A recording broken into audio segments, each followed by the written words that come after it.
Fantastic.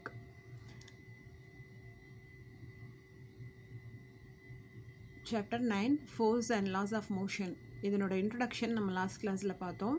அதனோட கண்டினியூவேஷனாக CBSE class 9 chapter 9 பார்த்துட்ருக்கோம். Introduction பார்த்து முடிச்சிருந்தோம். அதோட செகண்ட் பார்ட்டாக நம்ம வந்து பேலன்ஸ்டு அண்ட் அன்பேலன்ஸ்டு ஃபோர்ஸஸ் அப்படின்னா என்ன அப்படின்னு சொல்லி பார்த்தோம். ஃபோர்ஸ் அப்படின்னா என்னன்னு பார்த்தோம். Effort, push or pull or effort to make some motion, the cause for motion அப்படிங்கிறதுக்கான ஒரு பேராக தான் நம்ம வந்து ஃபோர்ஸை பார்த்தோம். அதை பர்ஃபெக்டாக நம்ம வந்து டிஃபைன் பண்ணலை. பட் அந்த cause which makes the motion possible அப்படிங்கிறத ஃபோர்ஸ்ன்னு நேம் பண்ணால் அது என்ன விதமாக இருக்குது அப்படிங்கிறது தான் பேலன்ஸ்டு அண்ட் அன்பேலன்ஸ்டு ஃபோர்ஸஸ் அப்படின்னு சொல்லி பார்த்தோம். If you want to make some change in motion of an object, existing மோஷன்லேருந்து இயக்கத்திலேருந்து வேறுபாடு ஏற்படுத்தணும் அப்படின்னா கண்டிப்பாக ஃபோர்ஸில் வந்து அன்பேலன்ஸ்டு ஃபோர்ஸ்னால தான் முடியும் அப்படிங்கிறத பார்த்தோம். பேலன்ஸ்டு ஃபோர்ஸஸ்னால் என்ன அப்படிங்கிறதையும் பார்த்தோம். இப்போ இந்த கிளாஸில் நாம் என்ன பார்க்க போகிறோம் அப்படின்னா first law of motion. Galileo சொன்ன ஐடியாவை எல்லாம் வச்சுட்டு நியூட்டன் எப்படி டெவலப் பண்ணார் அப்படிங்கிறது தான் நம்ம வந்து இந்த பார்ட்டில் பார்க்க போகிறோம். First law of motion 9.2 title அதான் நம்ம இப்போ பார்க்க போகிறோம். By observing the motion of objects on an inclined plane, Galileo deduced that objects move with a constant speed when no force acts on them. எந்த ஒரு ஃபோர்ஸும் ஆக்ட் ஆகாத போது objects எல்லாம் move with A constant speed, இதில் எந்த மாற்றமும் இல்லை அப்படிங்கிறத கலீலியோ அவரோட அறிவியல் ஆய்வுகளை எல்லாம் சுருக்கி நமக்கு ஒரே சென்டென்ஸாக சொன்னார். ஒரு பொருள் இயங்கி கொண்டு இருந்தது அப்படின்னா அந்த இயக்கத்திலேயே தொடர்ந்து கான்ஸ்டண்ட்டாக இயங்கிட்டு இருக்கும். எக்ஸ்டர்னலாக ஏதாவது ஒரு ஃபோர்ஸ் ஆக்ட் ஆனால் மட்டும்தான் அந்த கான்ஸ்டன்ட் ஸ்பீடில் இருந்து சேஞ்ச் நடக்கும் அப்படிங்கிறத சொல்லியிருந்தார். He observed that when a marble rolls down on an inclined plane, its velocity increases. இந்த ஃபிகர் 9.5a இங்கே கொடுத்துருக்காங்க. ஒரு மார்பிள் எடுத்து இந்த இன்க்ளைன்டு பிளேனில் மேலேருந்து உருட்டி விடுறாங்க. இப்படி உருட்டி விடும்போது இனிஷியலாக அதனோட வெலாசிட்டி 0 நம்ம கையில் பிடிச்சிருக்கோம். அதுக்கப்புறம் கையை விட்டுட்டிங்க அப்படின்னா அப்படியே உருண்டு வரும்போது அதனோட வெலாசிட்டி என்ன ஆகிட்டே வருது, மேலேருந்து கீழே வர வர வர வேகமாக உருண்டு வருது. So velocity increases. இந்த next chapter you will learn that the marble falls under the unbalanced force of gravity as it rolls down and attains a definite velocity by the time it reaches the bottom.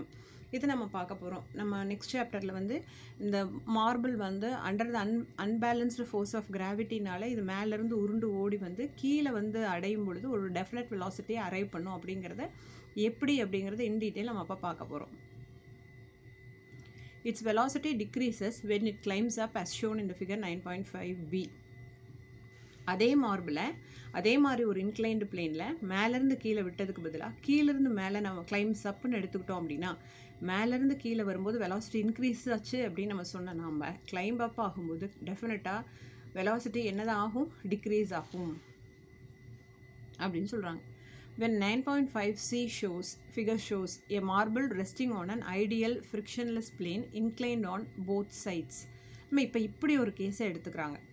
ஒரு marble resting on an ideal frictionless plane. இப்போ பாருங்கள், நம்மளோட இந்த frictionless பிளேனை இதாக எடுத்துக்கிறோம்.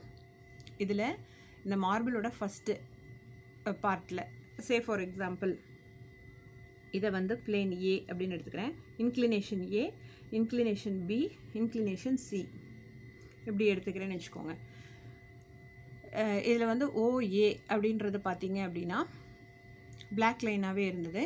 இந்த black லைனில் கொடுத்துருக்கிறது பார்த்தீங்கன்னா இதனோட இன்க்ளினேஷன் இந்த பிளேனோட இது θ1 அப்படின்னு எடுத்துக்கிட்டிங்கன்னா பியோடது θ2, சியோடது θ3 அப்படின்னு எடுத்துக்கலாம். டிஃப்ரெண்ட் இன்க்ளினேஷன்ஸில் நம்ம இந்த மார்பிளோட மூவ்மெண்ட்டை இப்போ சொல்ல போகிறோம். அதான் ஃபிகர் 9.cயில் பார்க்குறோம். It would roll down the slope and go up on the opposite side to the same height from which it was released.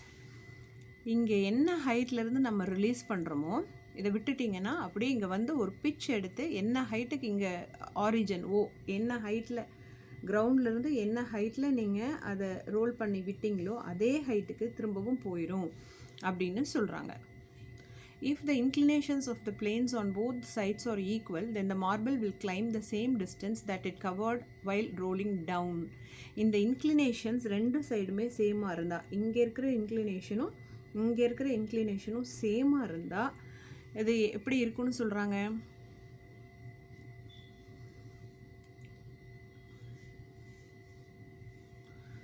same distance that it covered while rolling down. கீழே போகும்பொழுதுமே அது என்னவாயிரும், same டிஸ்டன்ஸே cover பண்ணுது. இந்த டிஸ்டன்ஸையே கிரவுண்ட்லேருந்து என்ன டிஸ்டன்ஸில் போட்டோமோ அதே distance role ஆகிடும் அப்படின்னு சொல்கிறாங்க.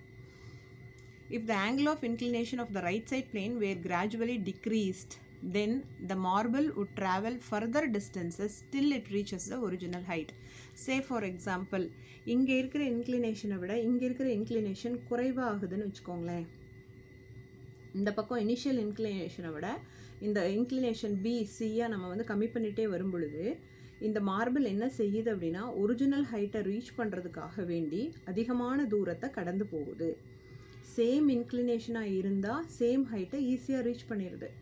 அதுவே இன்க்ளினேஷன் இந்த பிளேனோட குறைஞ்சிக்கிட்டே இனிஷியல் இன்க்ளினேஷனை விட குறைவான இன்க்ளினேஷனில் நம்மளோட ஆப்போசிட் பிளேன் இருந்தது அப்படின்னு சொன்னால் அப்போது அதிக தூரம் ட்ராவல் பண்ணி அது இனிஷியல் டிஸ்டன்ஸைவே கிரவுண்ட்லேருந்து எவ்வளோ டிஸ்டன்ஸ்லேருந்து விடப்பட்டதோ அதே டிஸ்டன்ஸ் அடையிறதுக்காக அதே அளவு தூரத்தை கடக்குது. அப்போ அதிக தூரத்தை கடக்க வேண்டியதாக இருக்குது இன்க்ளினேஷன் குறைஞ்சா அப்படின்னு சொல்கிறாங்க.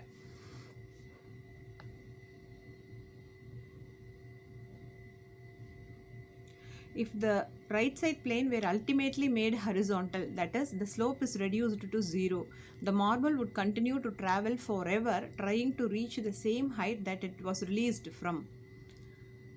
இப்போ இன்க்ளினேஷனே 0 பண்ணிட்டீங்கன்னா that means இங்கேருந்து நீங்கள் அனுப்புகிற ரோல் டவுன் ஆகிற இந்த மார்பிளை இப்படியே விட்டுட்டு இது மேலேயே வர வச்சுட்டிங்கன்னா இந்த இன்க்ளினேஷனாக இல்லை, எந்த பிளேனும் நடுவில் பிசியெல்லாம் இல்லாமல் 0 ஆக்கிட்டீங்க இன்க்ளினேஷன் அப்படின்னா இங்கேருந்து ரோலை இப்படியே விடுறீங்க. இந்த கேஸ் மாதிரி விட்டுட்டீங்க அப்படின்னா என்ன ஹைட்டு கிரவுண்ட்லேருந்து இங்கே இருந்ததோ இதே அளவு ஹைட்டை அது எப்படி ட்ராவல்ஸ் ஆகி கிடக்குது, இங்கே ஹரிசாண்டல் பிளேன்லேயே கிடக்குது. சே ஃபார் எக்ஸாம்பிள் இதை வந்து ஆரிஜின் இதை எக்ஸ்ன்னு எடுத்துக்கிறீங்கன்னு வச்சுக்கோங்க, ஓஎக்ஸ் இதுதான் இந்த டிஸ்டன்ஸ். இந்த ஓஎக்ஸுங்கிற டிஸ்டன்ஸை இங்கேருந்து ஓஎக்ஸுங்கிற டிஸ்டன்ஸை இந்த ஹரிசாண்டலாகவே கிடக்கும் அப்படின்னு சொல்கிறாங்க. பட் ப்ராக்டிக்கலாக இது நடக்குதா அப்படின்னு பார்த்தோம்னா நீங்களே செஞ்சு பார்க்கலாம். ஒரு இன்க்ளைன்டு பிளேனில் மேலேருந்து விடுறீங்கன்னு வச்சுக்கோங்க, அதே அளவு டிஸ்டன்ஸ் ஒரு 5 மீட்டர் டிஸ்டன்ஸ்லேருந்து ஒரு இன்க்ளைன்டு பிளேன்லேருந்து ஒரு மார்பிளில் ரோல் டவுன் பண்ணிங்கன்னா 5 மீட்டருக்கு மறுபடியும் அது இங்கே ஓடுமா அப்படின்னு பார்த்தா டெஃபினெட்லி நாட். அப்போ which makes the ball not to roll down on the same distance practically. ஒரு 10 படிக்கட்டுக்கு மேலேருந்து ஒரு பாலை உருட்டு ஓடுவீங்க வைங்க, கீழே வரும்போது 10 படிக்கட்டு டிஸ்டன்ஸ் அளவுக்கே இங்கே ஓடுதா அப்படின்னு பார்த்தா சில நேரங்களில் இருக்கலாம், நிறைய நேரங்களில் இருக்காது. அது எதை பொறுத்து அமையும் அப்படின்னு பார்த்தீங்கன்னா இந்த மார்பிள் எதனால செய்யப்பட்டிருக்காங்க, இந்த சர்ஃபேஸ் ரஃப் சர்ஃபேஸாக பாலிஷ்டு சர்ஃபேஸாங்கிறத பொறுத்து தான் இதே டிஸ்டன்ஸ் அது ட்ராவல் ஆகுதா அப்படிங்கிறது முடிவு செய்யப்படும். அதை தான் நம்ம இங்கே டிஸ்கஸ் பண்ணுறோம். So in practical situations it is difficult to achieve a zero unbalanced force. இப்போ இங்கே it thus suggests that an unbalanced force is required to change the motion of the marble, but no net force is needed to sustain the uniform motion of the marble. இப்போ இங்கே சொல்கிறாங்க, அதாவது the unbalanced forces on the marble in this case are 0. நாம் இப்போ discuss பண்ணிகிட்டு இருக்கிற கேஸில் unbalanced forces 0, அந்த பால் மேலே எதுவுமே வேறு ஃபோர்ஸ் ஆக்ட் ஆகிற மாதிரி எடுத்துக்கல. It thus suggests that an unbalanced force is required to change the motion of the marble, but no net force is needed to sustain the uniform motion of the marble. இதை நீங்கள் நல்லா understand பண்ணிக்கணும். No net force is needed to sustain the uniform motion of the marble. இது என்ன மீன் பண்ணுறாங்கன்னா, இங்கேருந்து அனுப்பப்பட்ட பால் ஓஎக்ஸுங்கிற டிஸ்டன்ஸை ஹரிசாண்டலாக கடக்கிறதுக்கு எந்த எக்ஸ்டர்னல் ஃபோர்ஸுமே தேவை கிடையாது. அதான் சஸ்டெயின் மோஷன். ஏன்னா இது என்ன எங்கேருந்து வந்ததோ அதனோட வேலையை தொடர்ச்சியாக செய்யுது. இதை நிறுத்தணும் அப்படின்னா கண்டிப்பாக சம் எக்ஸ்டர்னல் ஃபோர்ஸ் இதுக்கு தேவை. So unless otherwise some external force is acting upon the original motion, the constant motion of the object will not be disturbing. Thus in practice the marble stops after traveling some distance. Practical situationsல அப்போ கொஞ்சம் தூரம் போனோன்னு நின்றுது. The effect of the frictional force may be minimized by using a smooth marble and a smooth plane and providing a lubricant on top of the planes. இதுதான் ரீசனாக சொல்கிறாங்க. இங்கே வந்து எது அந்த பாலை ப்ராக்டிக்கல் கேசஸில் பால் ரொம்ப தூரத்துக்கு மூவ் ஆகிட்டே போகிறதில்ல அப்படிங்கிறதுக்கு காரணம் என்ன அப்படின்னு பார்த்தா அங்கே ஏற்படக்கூடிய ஃப்ரிக்ஷனல் ஃபோர்ஸ். தரைக்கும் அந்த பாலுக்கும் நடுவே இருக்கக்கூடிய ஃப்ரிக்ஷனல் ஃபோர்ஸ் தான் அதனோட தொடர்ச்சியான கிரவுண்டில் போகக்கூடிய மூமெண்ட்டை தடுத்து நிறுத்துது. And may be minimized by using a smooth marble and a smooth plane and providing a lubricant on top of the planes. இப்போ இந்த ரெண்டையுமே நம்ம கணக்கில் எடுத்துக்கலாம். ஃப்ரிக்ஷன் அப்படிங்கிறது அந்த பாலுக்கும் அந்த பிளேனுக்கும் நடுவில் சர்ஃபேஸுக்கும் நடுவில் தான் இருக்க போகுது. அதனால் ஸ்மூத் மார்பிள் எடுத்துக்கிட்டாலோ ஸ்மூத் பிளேனை கன்சிடர் பண்ணாலோ இல்லை இந்த ரெண்டுக்கும் நடுவில் லூப்ரிகண்ட் யூஸ் பண்ணாலுமே கண்டிப்பாக இந்த ஃப்ரிக்ஷனல் ஃபோர்ஸோட எஃபெக்ட் என்ன ஆகும், குறைக்க முடியும். Newton further studied Galileo's ideas on force and motion and presented 3 fundamental laws that govern the motion of objects. இது எல்லாமே கலீலியோட ரிசர்ச். இந்த மாதிரி போகுது, இன்க்ளைன்டு பிளேனில் போனால் இந்த மாதிரி போச்சு, அதுவே கிளைம் அப் ஆனால் வெலாசிட்டி குறைஞ்சிச்சு, அதுவே இன்க்ளினேஷன் இல்லாத பிளேனில் மேலேருந்து உருளை விட்ட மார்பிள் அதே அளவு அன்பேலன்ஸ்டு ஃபோர்ஸ் ஆக்ட் ஆனால் அதே அளவு டிஸ்டன்ஸாக கிடக்குது. அந்த போர்ஷனில் ஃப்ரிக்ஷனல் ஃபோர்ஸ் ஆக்ட் ஆனால் அதே அளவு கடக்காமல் குறைவாக தான் கடந்துச்சு, அது காரணம் ஃப்ரிக்ஷனல் ஃபோர்ஸ். இது எல்லாமே கலீலியோ சொல்லிட்டார். ஆனால் இந்த மோஷனை இன்னும் இது மட்டும்தான் சொன்னார். ஆக்சுவலாக இதை மட்டும்தான் சொன்னார். ஆனால் நியூட்டன் வந்து இந்த ஸ்டடியை மறுபடியும் மேலும் further studied Galileo's ideas on force and motion and presented 3 fundamental laws that govern the motion of objects. அது என்னென்னு பார்க்க போகிறோம். These 3 laws are known as Newton's laws of motion.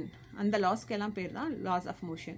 The first law of motion is stated as an object remains in a state of rest or of uniform motion in a straight line unless compelled to change that state by an applied force.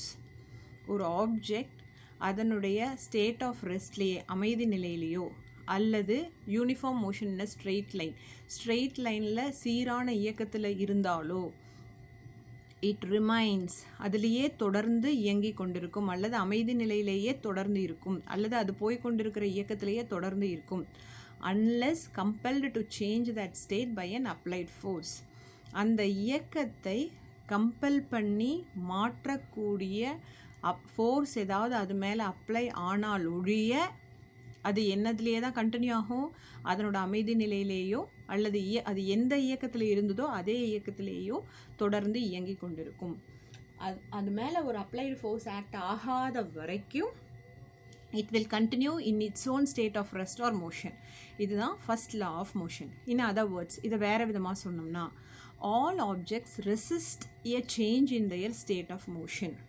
எல்லா ஆப்ஜெக்ட்ஸுமே எதை ஏற்றுக்கிறது இல்லை, மாற்றத்தை உடனடியாக ஏற்றுக்கிறது இல்லை, அது மாறுறதுக்கு ஒரு தடையை காமிக்குது. அமைதி நிலையில் இருக்கக்கூடிய பொருளை இயக்கத்திற்கு கொண்டு போகிறதுனா உடனே அது ஏனாகிறதுல இயக்கத்துக்கு போகிறதில்ல, இட் ஷோஸ் சம் ரெசிஸ்டன்ஸ். அதே மாதிரி இயங்கி கொண்டு இருக்கிற பொருள் ஸ்டேஷனரி ஆப்ஜெக்டாக மாறணும் அப்படின்னாலும் உடனடியாக அது மாறுறதில்ல, it shows some resistance. In a qualitative way, the tendency of undisturbed objects to stay at rest or to keep moving with the same velocity is called inertia. இங்கே தான் நமக்கு இனர்ஷியான்ற கான்செப்டே நமக்கு அரைஸ் ஆகுது. இதை நீங்கள் நல்லா ரியலைஸ் பண்ணிக்கணும், அண்டர்ஸ்டாண்ட் பண்ணிக்கணும். The tendency of undisturbed objects, எதனாலையும் எக்ஸ்டர்னல் ஃபோர்ஸ் ஆக்ட் ஆகாத objects, undisturbed objects to stay at rest or to keep moving with the same velocity is called inertia. இதை தமிழில் வந்து நிலைமம் அப்படின்னு சொல்லுவோம். சில வார்த்தைகளை பார்த்தீங்கன்னா இங்கிலீஷில் படித்தா அதனோட மீனிங்கை ஃபுல்லாக நம்மளால் ரியலைஸ் பண்ண முடியும், இல்லைனா எக்ஸ்பீரியன்ஸ் பண்ண முடியும். சில வேர்ட்ஸை வந்து தமிழில் சொல்லி பார்த்தோம்னா, நம்மளோட மதர் டங்கில் சொல்லி பார்த்தோம்னா அதனோட அர்த்தத்தை நம்மளால் ஃபுல்லாக புரிஞ்சுக்க முடியும். இனர்ஷியா அப்படின்னா தமிழில் ஈக்குவலன்ட் டேர்ம் என்னென்னா நிலைமம். நிலைமம் அப்படின்னா ஒரு பொருள் எந்த நிலையில் இருக்குதோ அதுலேயே நிலைத்திருக்க விரும்பும் தன்மை, அதுதான் நிலைமம். அதை தான் இனர்ஷியா அப்படின்னு சொல்கிறாங்க. இதை வந்து இன்னும் நீங்கள் ஈஸியாக அண்டர்ஸ்டாண்ட் பண்ணிக்கிறதுக்கு சில ப்ராக்டிக்கல் எக்ஸாம்பிள்ஸ் நம்ம புக்லேயே கொடுத்துருக்காங்க. This is why the first law of motion is also known as law of inertia. First law of motion சொன்னாலும் law of inertia சொன்னாலும் ஒன்றே தான். இந்த இனர்ஷியாவோட எப்படி ஃபோர்ஸை காரிலேட் பண்ணியிருக்கிறாங்க அப்படிங்கிறது தான் நம்ம இந்த எக்ஸாம்பிள்ஸில் பார்க்க போகிறோம். Certain experiences that we come across while traveling in a motor car can be explained on the basis of the law of inertia. இது இந்த ப்ராக்டிக்கல் எக்ஸாம்ஸை பார்த்தா தெரியும். We tend to remain at rest with respect to the seat until the driver applies a braking force to stop the motor car. நாம் ஒரு motor காரில் பயணம் பண்ணிகிட்ருக்கோன்னு வச்சுக்கோங்க. திடீர்னு ஒரு பிரேக் அப்ளை பண்ணுறாரு. அப்போ நம்ம என்ன ஆகும்? முன்னாடி சாஞ்சிட்டு அப்புறம் இருப்போமா, பின்னாடி போய் சாய்வோமா? நம்மளே கொஸ்டின் பண்ணி பார்க்கலாம். போயிட்டுருக்கிற பஸ்ஸு இல்லைனா ஓடிட்டுருக்க மோட்டார் கார், அதில் உட்காந்துட்டு வரோம், நம்ம காரில் உட்காந்துட்டு வரோம். இப்போ டிரைவர் சடனாக பிரேக் போடுறாரு. அப்போ நம்ம எந்த பக்கமாக போய் விழுகுவோம்? முன்னாடி போய் விழுவோம். ஏன் முன்னாடி போய் விழுகிறோம் அப்படிங்கிற காரணத்துக்கான எக்ஸ்ப்ளனேஷன் இந்த இனர்ஷியாவோட தொடர்புடையது அப்படின்னு சொல்கிறாங்க. அது எப்படி அப்படின்னு பார்க்கலாம். With the application of the brakes apply பண்ணனால the car slows down, but our body tends to continue in the same state of motion because of its inertia. நம்ம பாடி அது வரைக்கும் அந்த கார் என்ன வெலாசிட்டியில் மூவ் ஆயிருச்சோ அதே வெலாசிட்டியில் மூவ் ஆகிட்டு இருக்கவே தொடர்ந்து விரும்புது. பிரேக்கை அப்ளை பண்ணதுனால அந்த வெலாசிட்டியில் ஒரு சேஞ்ச் ஏற்பட்டு ஒரு தடையை நம்ம பாடி காமிக்குது. அந்த சேஞ்ச் இன் வெலாசிட்டிக்கு அண்டர்கோ பண்ணுறதுக்கு ஒரு ரெசிஸ்டன்ஸை நம்ம பாடி காமிக்குது. அந்த ரெசிஸ்டன்ஸ் வந்து அப்போசிங் ரெசிஸ்டன்ஸாக இருக்கணும். அதனால தான் அந்த பிரேக் அப்ளை பண்ணுறது வண்டியை என்ன செய்யுது? நிறுத்துது. அதாவது ஃபார்வர்ட் மூமெண்ட்டில் இருக்கக்கூடிய ஒரு மூமெண்ட்டை தடுத்து நிறுத்துது அந்த பிரேக். இங்கே நின்றுடணும், இதுக்கு மேலே ஃபர்தராக போகக்கூடாது. ஆனால் உட்கார்ந்துட்டுருக்கிற நம்மளோட பாடி ஃபர்தராக மூவ் ஆகவே விரும்புது. The same state of motion it wish to continue, it shows some resistance to stop. அதனால தான் நம்ம மறுபடியும் ஃபார்வேர்டு போயிட்டு மறுபடியும் என்ன செய்கிறோம்? இந்த ரெஸ்ட் பொசிஷனுக்கு வர்றோம். இந்த மூமெண்ட், ஃப்ரண்ட் மூமெண்ட் தான் because of the action of moment of front is because of inertia, the opposition shown by a human body to undergo sudden break or stop in its velocity. அதை தான் எப்படி காமிக்குது? ஃபார்வர்டாக முன்னாடி போய் விழுந்துட்டு அதுக்கப்புறமா நம்ம என்ன செய்ய வரோம்? நம்மளோட சீட்டில் வந்து உட்காடுறோம். So the sudden application of brakes may thus cause injury to us. இதனால் நம்ம நல்லா பிடிக்காமல் உட்காந்துருந்தோம்னா கண்டிப்பாக சடன் பிரேக்னால நமக்கு என்ன நடக்கலாம்? ஒரு இன்ஜுரி நடக்கிறதுக்கான வாய்ப்பு இருக்குது அப்படின்னு சொல்கிறாங்க. அதனால தான் பிடிச்சி உட்காரணும். ஸோ இந்த இனர்ஷியா வந்து நம்ம எப்போவுமே வந்து மனசில் வச்சுக்கலாம்.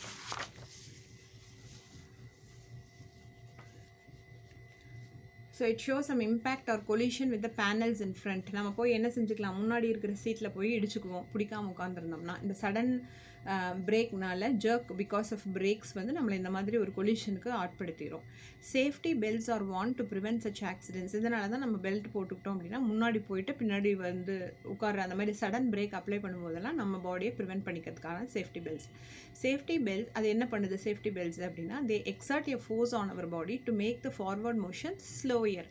டக்குன்னு முன்னாடி போய் விழுகாமல் அது ஒரு ஃபோர்ஸை எக்ஸர்ட் பண்ணி நம்மளை என்ன பண்ணுது? அந்த ஃபார்வர்ட் மோஷனை ஸ்லோ டவுன் பண்ணிடுது.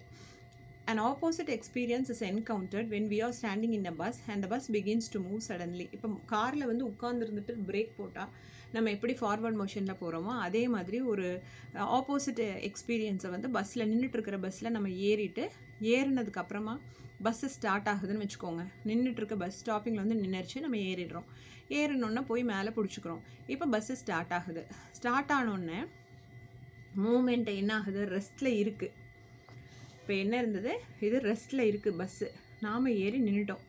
பஸ் இப்போ என்ன ஆகுது? ஃபார்வர்ட் மோஷனை அண்டர்கோ பண்ணுது. சேஞ்ச் இன் மோஷன், ரெஸ்ட்டில் இருந்து மூமெண்ட் ஆரம்பிக்குது. நம்ம பாடி இங்கே என்னதில் இருக்குது? ரெஸ்ட்டில் இருக்குது. இந்த சடன் சேஞ்ச் இன் மோஷனை விரும்பலை. It shows some resistance.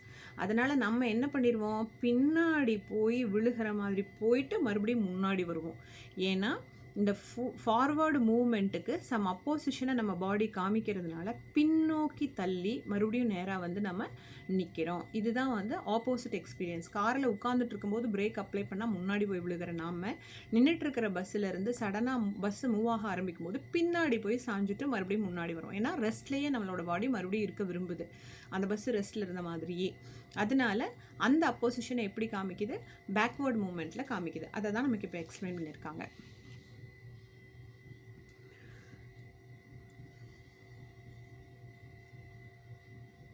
Now we tend to fall backwards. This is because the sudden start of the bus brings motion to the bus as well as to our feet in contact with the floor of the bus. But the rest of our body opposes this motion because of its inertia.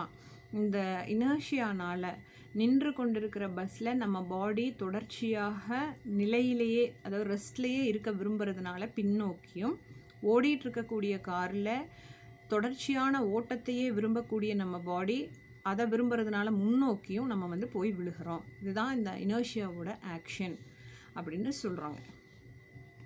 when a motor car makes a sharp turn at a high speed, வேகமாக போய் திரும்புது, we tend to get thrown to one side, ஒரு பக்கமாக நம்ம போய் விழுகிறோம். அது எந்த பக்கமாக இருக்குதுன்னு நீங்களே யோசனை பண்ணி பாருங்கள்.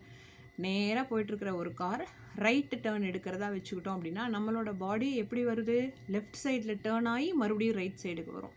ஏன்னா நம்மளோட பாடி ரைட் சைடு டேர்னுக்கு அப்போசிஷனை காமிக்குது, அதனால் லெஃப்டில் மூவ் ஆகுது. This can again be explained on the basis of the law of inertia. We tend to continue in our straight line motion when an unbalanced force is applied by the engine to change the direction of motion of the motor car. We slip to one side of the seat due to the inertia of our body. அதே same explanation தான். இந்த fact that a body will remain at rest unless acted upon by an unbalanced force can be illustrated through the following activities. The body will remain at rest unless acted upon by an unbalanced forceங்கிற Newton's first law of மோஷனை inertia மூலமாக விளக்கிறதுக்காக நமக்கு வேறு activities கொடுத்துருக்காங்க.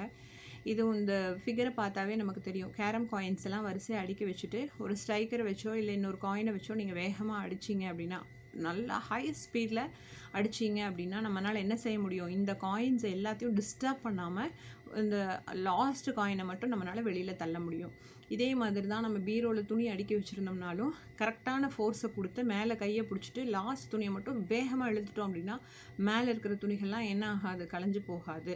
But நம்ம கரெக்டாக அதை செஞ்சோம் அப்படின்னா we can definitely experience the law of inertia. இதில் சேஞ்ச் இருந்தது அப்படின்னா, அதாவது மாறி ஃபோர்ஸ் பத்தாமல் நம்ம கொடுக்கும்போது தான் அதெல்லாம் என்ன ஆகிடும், வெர்டிக்கலாக வந்து ஃபால் டவுன் ஆகிடும். அதை தான் இந்த ஆக்டிவிட்டியில் சொல்கிறாங்க. நம்ம அதை ரீட் பண்ணிக்கலாம். Make a pile of similar carom coins on a table as shown in figure 9.6.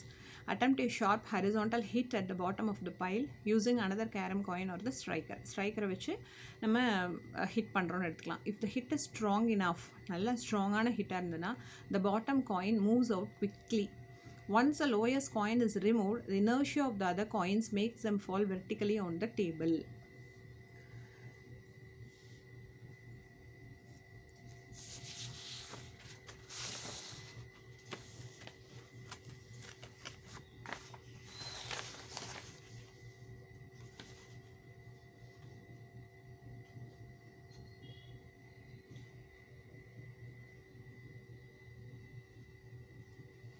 இப்போ ஆக்டிவிட்டியில் அடுத்த ஆக்டிவிட்டி பார்த்தீங்க அப்படின்னு சொன்னால், set a 5 rupee coin on a stiff card covering an empty glass tumbler standing on a table as shown in figure 9.7. இங்கே காமிச்சிருக்காங்க. இந்த மாதிரி நீங்கள் வந்து 9.7 மட்டுமே பார்த்தா கரெக்டாக நம்மளால் சொல்ல முடியும். when the card is flicked with the finger, the coin placed over it falls in the tumbler. கரெக்டாக நம்ம வந்து இதை வந்து ஃப்ளிக் பண்ணோம் அப்படின்னு சொன்னால் இந்த அட்டையோடு சேர்த்து நம்மளோட காயினும் ரொம்ப தூரத்துக்கு போய் விழுகாமல் கார்டோட சேர்த்து அந்த காயின் மட்டும் கரெக்டாக எங்கேயே விழுந்துடுது, கீழே விழுந்துடுது. இது என்ன சொல்ல வருது, இந்த கார்டு மேலே இருக்கிற காயின் கார்டோட மூமெண்ட்லேயே போகிறதுக்கான அப்போசிஷனை காண்பிக்கும்படியாக இங்கேயே நிலைத்திருக்க விரும்பி அது எங்கே விழுந்துருது, கீழே விழுந்துருது. இது ஒரு எக்ஸ்ப்ளனேஷன். இந்த ஆக்டர்ஸ் டியூ டு இனர்ஷியா அப்படின்னு சொல்கிறோம். ஏன் இது கூடயே சேர்ந்து அந்த கார்டு பறக்கலை, ஏன் இங்கேயே விழுகுது அப்படின்னா, because it wish to continue in its own state of rest. அதுதான் காரணம். அதை தான் எக்ஸ்பிளைன் பண்ணியிருக்காங்க. Set a 5 rupee coin on a stiff card covering an empty glass tumbler standing on a table as shown in the figure. Give the card a sharp horizontal flick with your finger. If we do it fast, then the card shoots away, allowing the coin to fall vertically into the glass tumbler due to its inertia. The inertia of the coin tries to maintain its state of rest even when the card flows off. Card flow ஆனால் கூட அதனோட இனர்ஷியானால coin பறக்காமல் எங்கே தங்கிடுது, கிளாஸ்லேயே தங்கிடுது. அடுத்த activity சொல்லியிருக்காங்க. fill a water filled tumbler on a tray, hold the tray and turn around as fast as you can. We observe that the water spills. Why? இதை வந்து நம்ம வந்து செஞ்சு பார்க்கலாம், வீட்லேயே கூட கேர்ஃபுல்லாக செய்யணும்.